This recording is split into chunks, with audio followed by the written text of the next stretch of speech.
worked for Speyside Wildlife for about 9 years now. Prior to that, I worked in the NHS, but I've always had a passion for wildlife, always been a really keen bird watcher. So it's a bit of a dream opportunity, really, to be working for Speyside Wildlife, taking people across Scotland, across the UK, and sometimes abroad to see wonderful wildlife.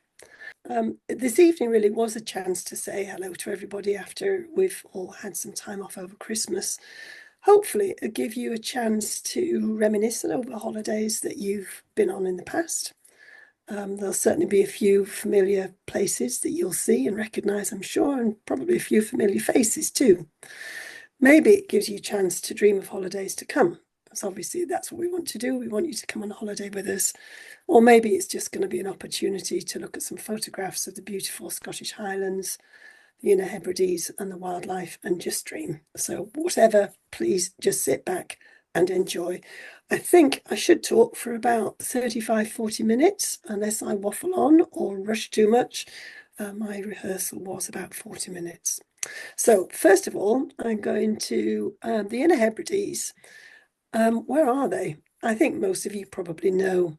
I think most of you have probably been there. So they're in the far north of Scotland. So we're looking sort of, if you go across from Inverness and go west, you are looking at the far northwest. So we're looking from the top of Skye all the way down to the south of Islay. There are 36 islands, inhabited islands altogether in the group. And you can see on the map, I hope you can see that the pink islands are the Inner Hebrides, the orange islands are the Outer Hebrides, which many of you will be familiar with as well. So the Outer Hebrides being Lewis, Harris, North, South Uist and Benbecula, and some other small islands too. So the largest islands amongst the Inner Hebrides are Skye and Mull, and all of them have their individual characters. So here's just a list of some of the main islands that you'll be familiar with. So we're looking Skye, Mull, Islay and Jura, which we do holidays to as well, and some of you will have visited. The Isle of Canna, Coll, Tiree, Egg, Rum, Muck, Iona, and Colonsay. So what's the big deal about actually, I've just noticed I've put the Outer Hebrides, I meant the Inner Hebrides, but the big deal about the Inner Hebrides, I'm going to show you over the course of the talk. So I'm going to show you some beautiful views. I wonder if you recognise any of them. So this, anyone recognise that? I know you can't answer, which might be frustrating. You're going to be shouting at the screen. But this is actually on the south of Skye. This is an area, Loch Carrusk, that we visit on some of our trips out on the boat from Malig. Now then, I know a lot of you will recognise these beautiful boats. They're gradually falling into the sea, and one day they won't be there anymore. These are on the island of Mull. This one also, the Isle of Mull, looking across on a beautiful sunny evening, just as the light's fading. And this one, well, I think all of you will recognise this as being the beautiful Iona. Now, we've recently been going to the Isle of Canna. So some of you will recognise this beautiful, tranquil island. And this, well, some of you will recognise this again. I have to say, we don't always see it looking so beautiful with such blue sky. But this is one of our famous stopping spots on Mull, looking out over these lochs, scanning the hillsides for eagles. And I think once or twice we've been watching hen harriers from here. Now then, this is Islay. We visit Islay in the winter for the geese. Beautiful spot. I know lots of you have already been there. So I'm going to talk about the holidays that we've got going to the Inner Hebrides this year. There are 3 holidays in particular I'm going to talk about. The first one is Speyside and Mull in Easter. The second one is Canna and Corncrakes, and the third one is St Kilda. Now then, these are all gorgeous islands, but the eagle-eyed viewers amongst you will have spotted the fact that Speyside is actually not part of the Inner Hebrides, and nor is St Kilda. St Kilda's part of the Outer Hebrides, but on both of these holidays, we do spend quite a bit of time in and around the Inner Hebrides, so I've included those in the talk. So starting off, Speyside and Mull. This is a holiday which is based to start within Speyside in one of our lovely hotels, and then we spend the next half of the holiday in Mull. We start on the 16th of April, finish on the 26th. It's a 10-day holiday in 2 hotels with 12 guests. You can start in Aviemore, you can catch the train there, you can fly to Inverness, or you can simply drive to our hotel near Granton-on-Spey and leave your car there whilst we take you all around Cairngorms National Park and across to Mull.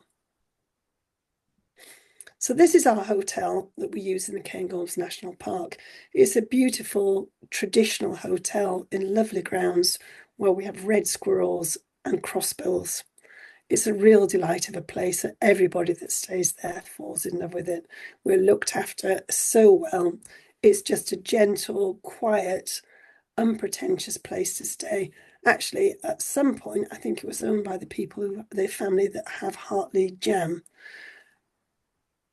And during the course of our time, whilst we're in Speyside, we take you to some familiar places. So I'm just going to whiz through these because I couldn't miss Speyside, which incidentally is where I live. So although you probably can't detect a Scottish accent, I have actually lived in the Cairngorms National Park, not far from Lochgarten, for the last 30 years.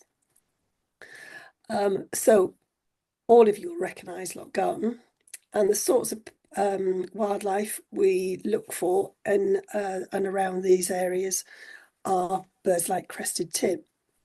We'll spend time wandering in the forest, listening for the arrival of spring birds, because at this time of year, at the end of April, we have a lot of returning migrants.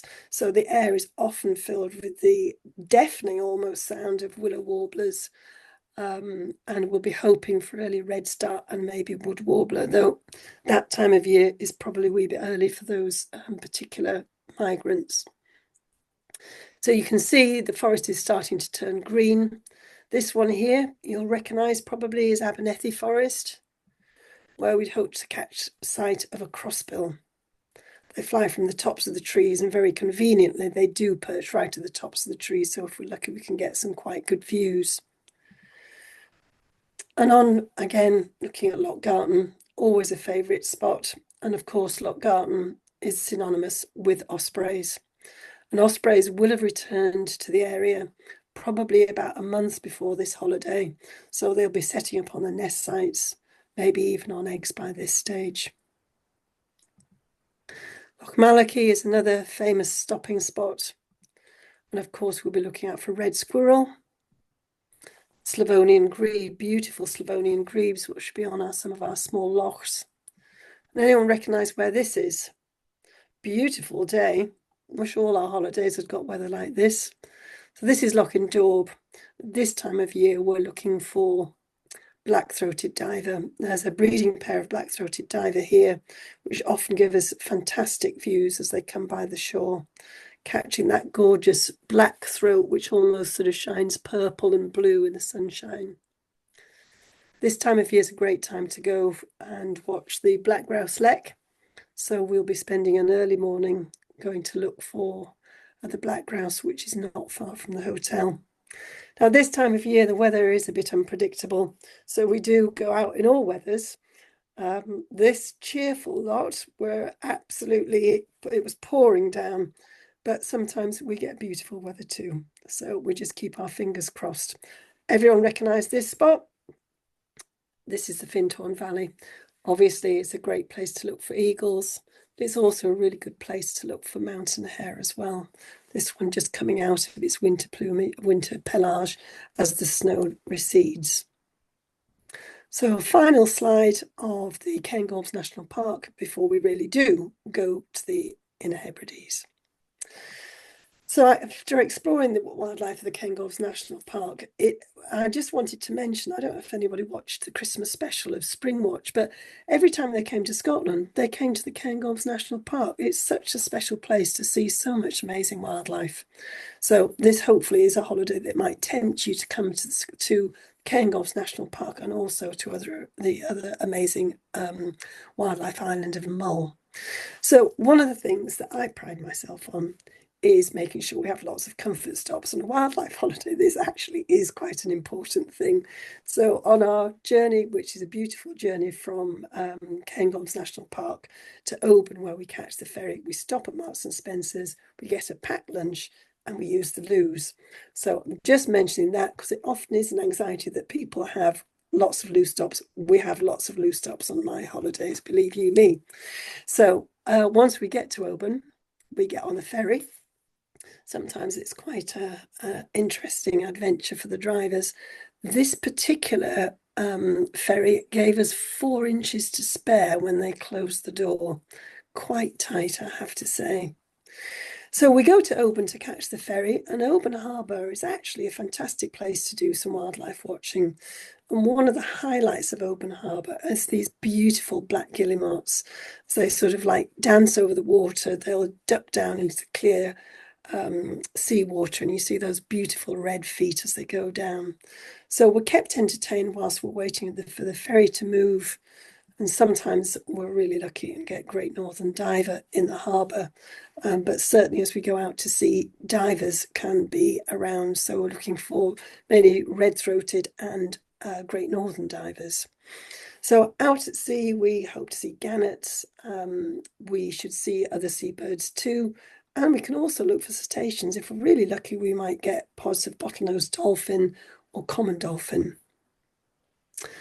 So we're heading to Mull now. So second biggest island of the Inner Hebrides.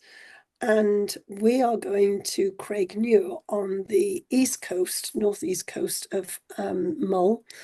Craignure is where we have our hotel, which I have to say is one of my favourite hotels. So it's perfectly located. We get great service and great food, and there's even a swimming pool overlooking the bay where we get these beautiful views, particularly in the morning and evening when we're having our meals. They've got big plate glass windows, and the hotel was actually renovated in the last 5 years, so the rooms are beautifully done.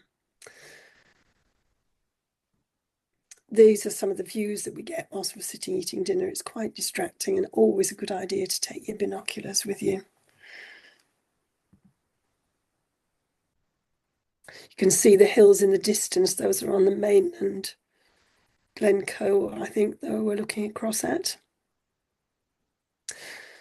But this is one of the things that we come to the Inner Hebrides for. They're famous for their eagles. One of the first targets on our trip, any trip to Mull, is to try and spot one of these magnificent birds. I don't know how many white-tailed eagles I've seen, but I am always thrilled when they come into view, however distant they are. And on Mull, there's often the chance of some really brilliant views, although, of course, nothing is completely guaranteed. What is pretty much guaranteed, we've gone from sort of one of those spectacular birds that's very hard to overlook to common sandpiper.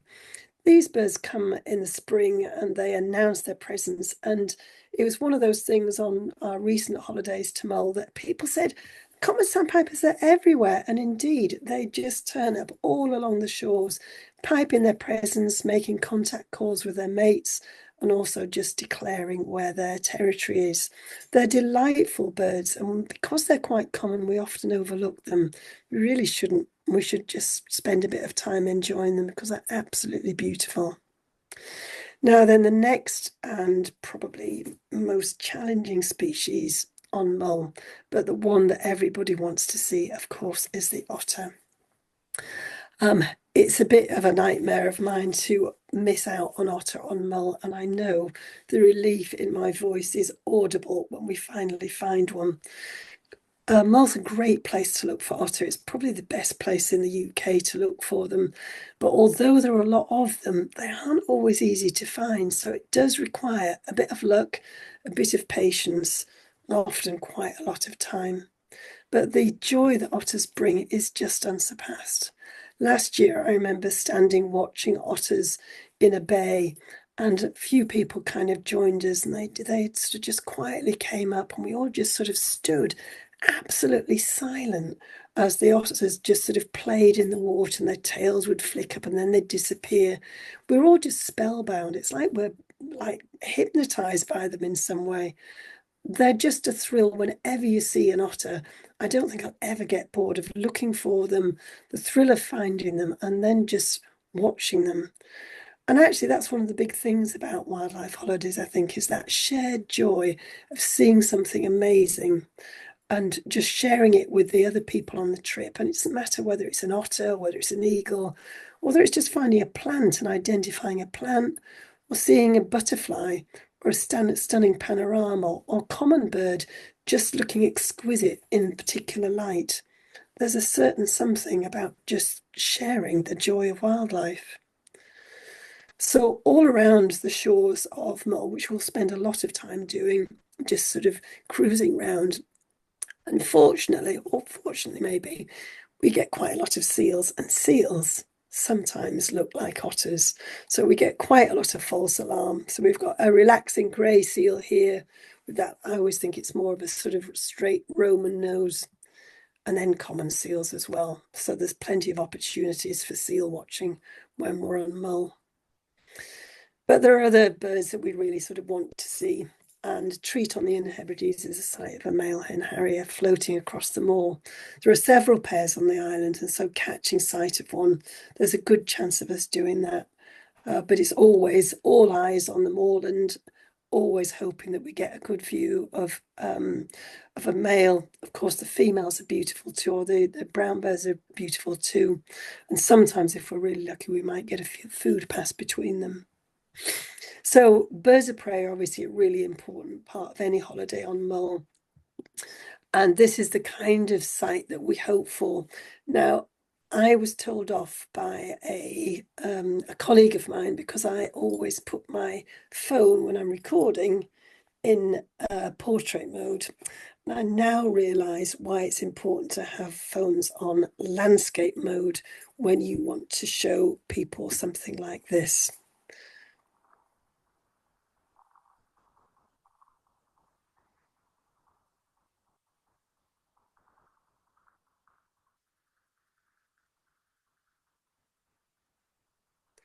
So this is the site of a magnificent young golden eagle. You can see by the white in its tail and the pale in its wings that it's a young bird.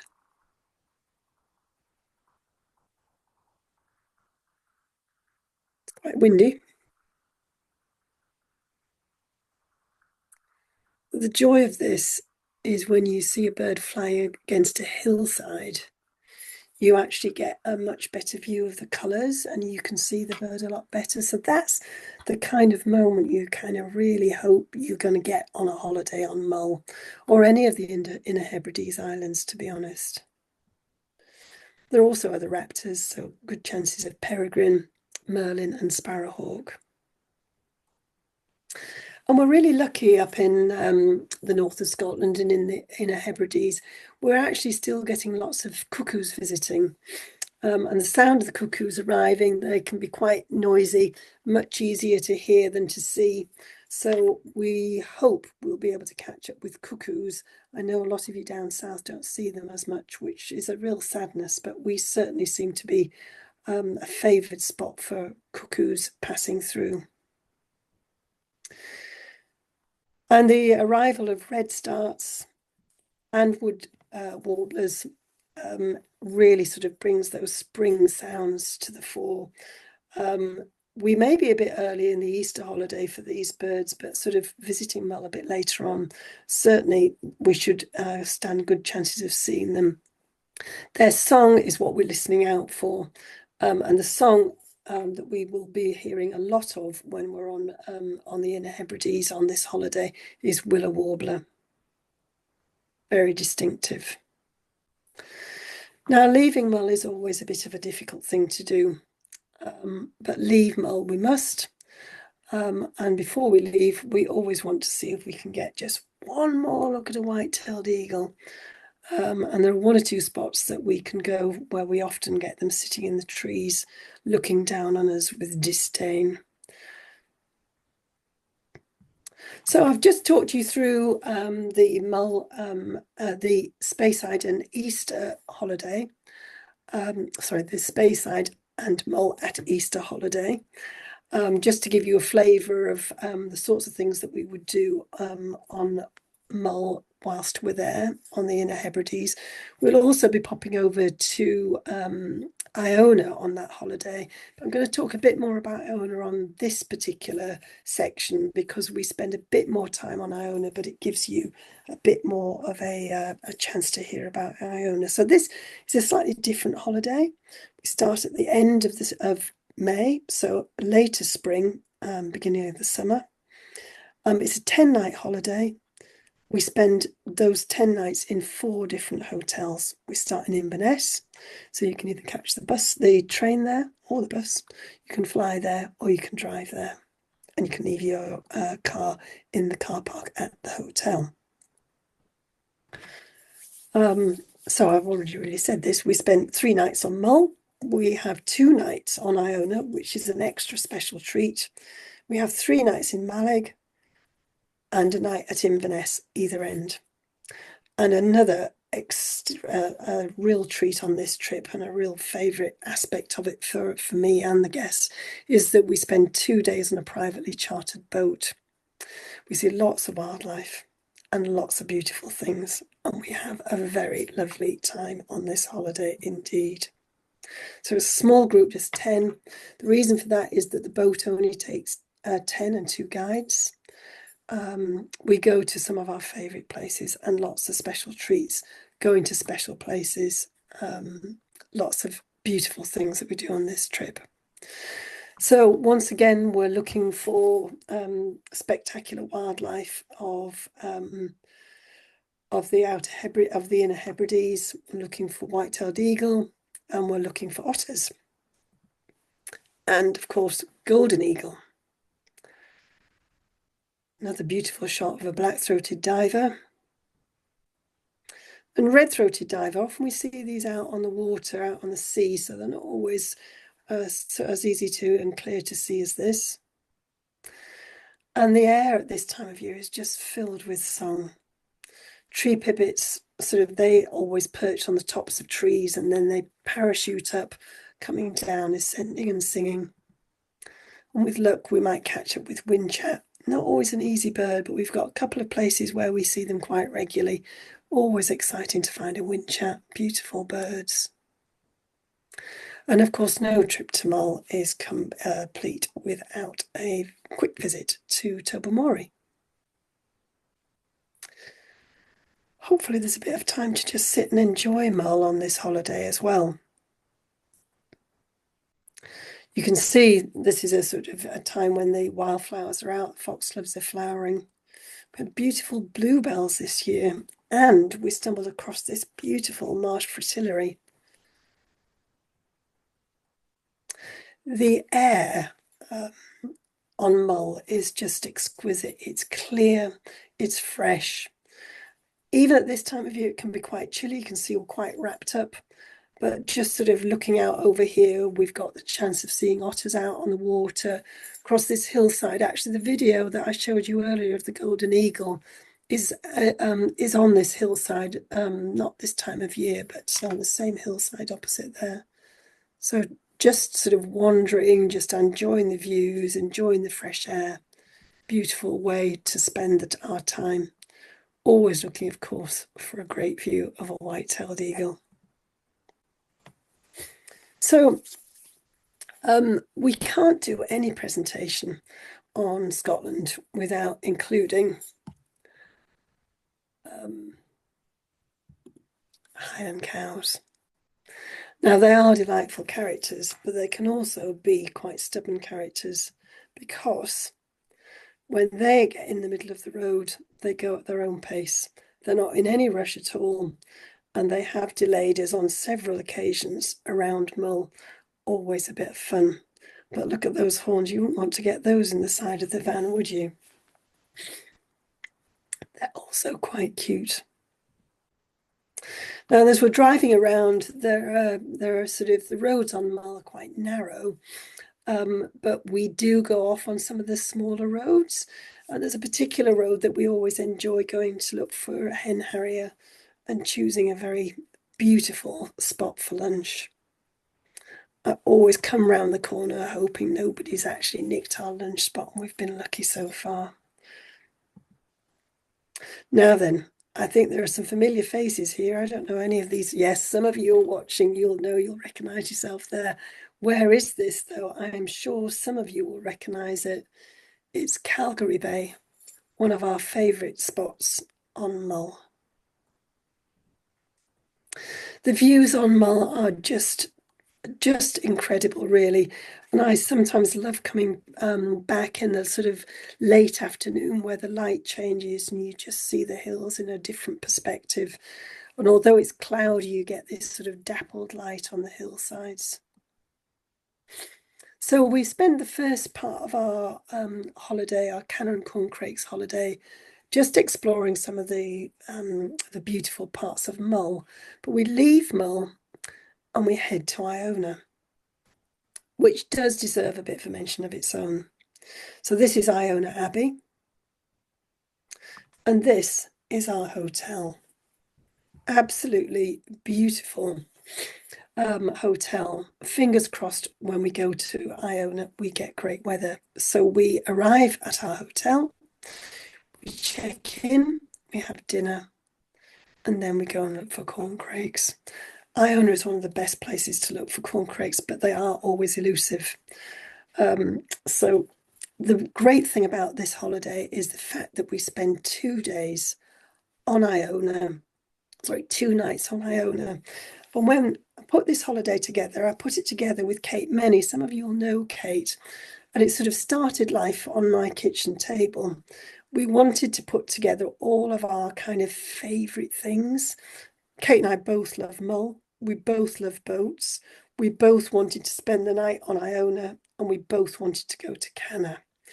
So we kind of pulled together all these different aspects and we went through different ideas. And eventually we came up with Canna and Corncrakes. And so I'm just thrilled that we've managed to include a holiday where we can overnight on Iona, which is special because everybody leaves Iona, well, not everybody, but a lot of people, a lot of the day visitors leave Iona. And so in the evening, we've got it to ourselves. And also that's the time when the corncrakes tend to get much more vocal. So they start to call. And so that's what we do after dinner.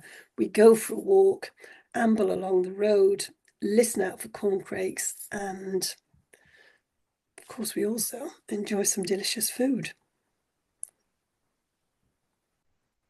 Now this is us on our way out in the evening, ready and, well, fingers crossed for corncrakes.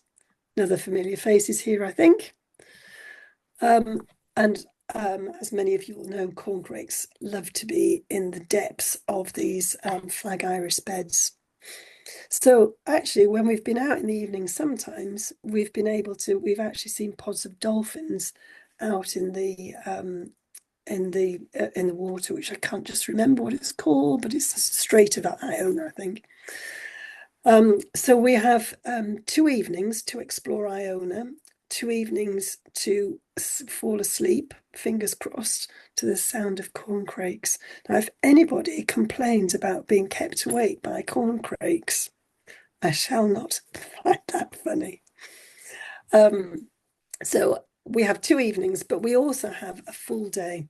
And the full day gives us chance, a bit of free time for people to go to the Abbey if they want to, or to walk to the beach. And both of these can be real highlights, as the beach is a really relaxing spot to just watch. What happens here is that we get lots of swallows and sand martins, and they kind of whiz around just above the maca here, feeding on the insects. And so they're kind of around your feet. And they're absolutely beautiful. They obviously know they're not going to fly into you, but they come so close. But where we're sitting here, you can see we're looking out over the coast, and we're watching families of shelduck with really cute little black and white babies, eider families, and also flocks of sanderling, ring plover, and with luck, we might get twice here as well. So today is a day to just soak up the atmosphere of this special place. It's sort of, there's every chance of seeing corncrake as we walk during the day as well, but we will be hearing them and they will frustrate us. But with a full day and 2 evenings, our chances of seeing corncrake must be high. So as we explore Iona, the views are absolutely beautiful. I only take photographs on nice days, generally speaking, so it always looks beautiful. This, of course, is what we really want to see. It's an astonishing photograph. So we eventually, after our second night, we leave Iona, armed with fantastic sandwiches. I think I have never ever had a complaint about the sandwiches that we get on Iona. They are absolutely the best. So we go back across to Mull. So this is as we get our luggage is sort of transported up from, we don't take the van here incidentally, but the luggage is transported up to the hotel, which is just a short walk from the pier. So this is everybody just carrying their backpacks down to the ferry. We get the ferry back, and as we drive, we're always hoping that we might get a glimpse of a short-eared owl. Some years you get lots of short-eared owls, and I've had a couple of years where I've seen none.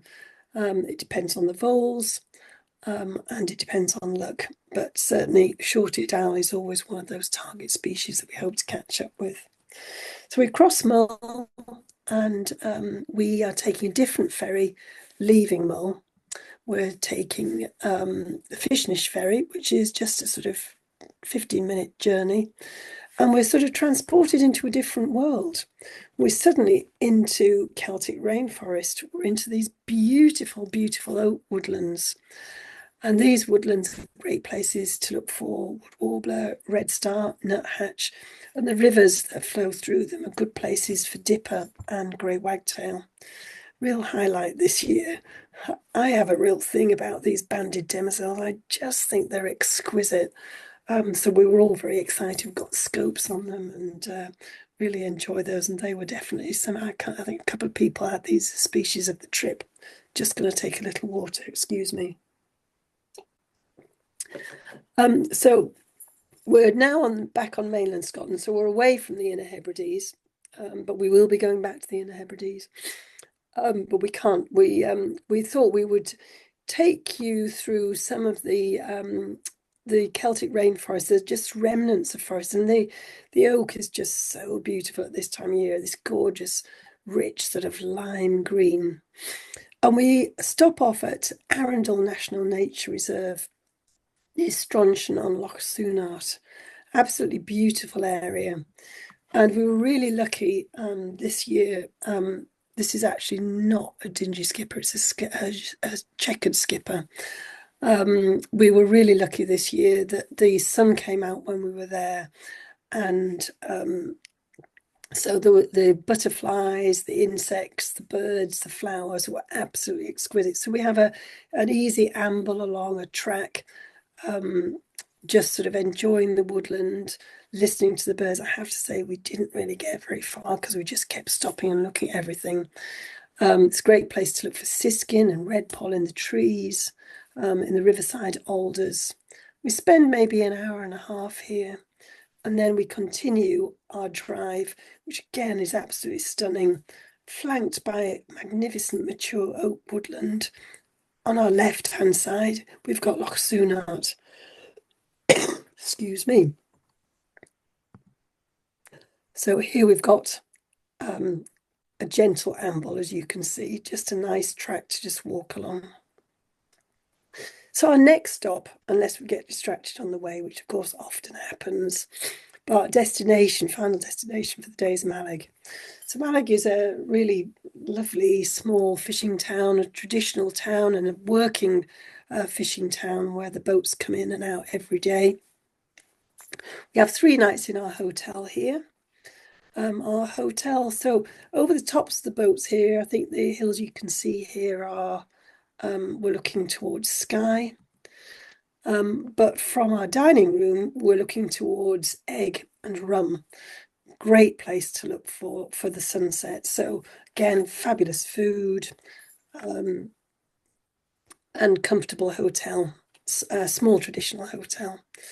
And outside the hotel, we're looking out onto the water, and there are lots of sort of rocky areas where the gulls wait for food. I think they all sort of know when the fishing boats come in, and if we're very lucky, we might get a fly past of a white-tailed eagle. And certainly the gulls announce the eagle's presence very loud and clear. So we've got 3 nights at the hotel and 2 days out on our boat, our private charter. These are some of my favourite days ever, and definitely favourite days for our guests. The boat's comfortable. We can be outside, we can be inside. We have a lovely crew, and we negotiate with them where we want to go over the next 2 days. It is all weather dependent. We have to be guided by them because they need to keep us safe and comfortable. But obviously our target here is Canna, and we also want to explore the other inner Hebridean islands of Egg and Rum, and probably Skye as well. So we will circumnavigate Rum and Egg with opportunities to see seabirds, seeing puffins, razorbills, guillemots as we go, and always the opportunity to look for white-tailed eagle as we go. And the joy of the boat is seeing the islands from the water. We won't be landing on all of them, but we do get some spectacular experiences as we go around them. It's a chance for everybody to relax and enjoy the inner Hebrides from the water. We explore the coastline of Egg, Rum, and beautiful Skye. Some of these views are just mind-blowing. They have made me want to weep. They are so astonishingly beautiful, just gorgeous. And just sitting on the back of the boat, just being sort of driven along, looking out for wildlife, what could be better? So this, some of you will recognise as the coast of of Egg. And one of the spectacular things about being out on the water is the chance of common dolphins and bottlenose dolphins. They often come towards the boat, and sometimes they'll spend quite a lot of time around the boat. Always a thrill. And one of the really spectacular things about being on the water around Rum holds, I think, about 30% of the world population of Manx shearwaters. Now, the figures I hear are 70,000 pairs breed on Rum. Somebody said it was 100,000. That is a lot of birds. So they breed on the top of the coolings of Rum, and then they come out to feed during the day. They stay on the water during the day, and then they go back to their burrows at night. This is just a totally spectacular sight. This group is actually was seen off Muck.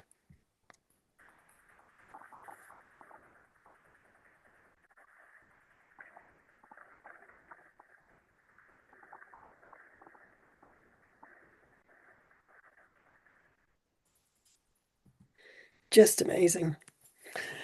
So as I said, one of our destinations on our days out is to Canna, and Canna has got some really spectacular seabird cliffs.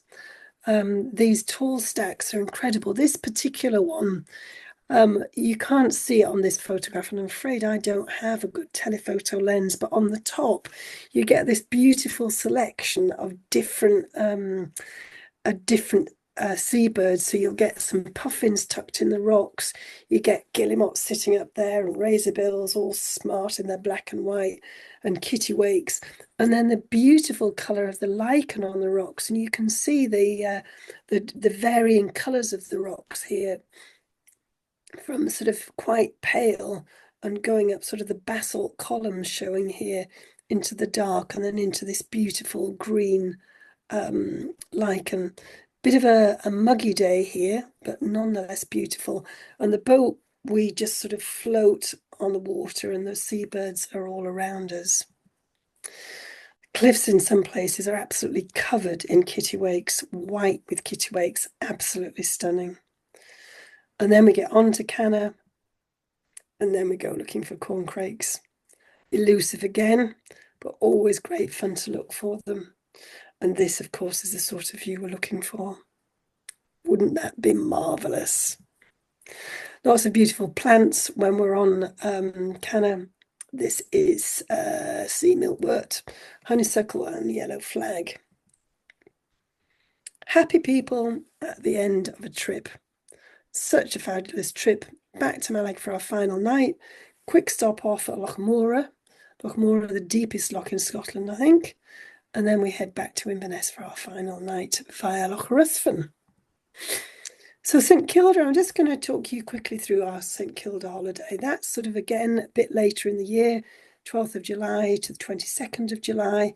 Great for seabirds, good for cetaceans too, slightly later in the season.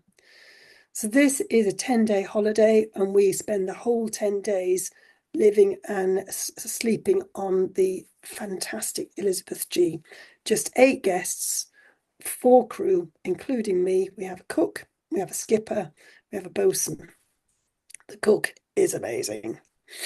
So on the St Kilda holiday, obviously St Kilda, Outer Hebrides, not Inner Hebrides, but spectacular place to go, spectacular wildlife, spectacular history.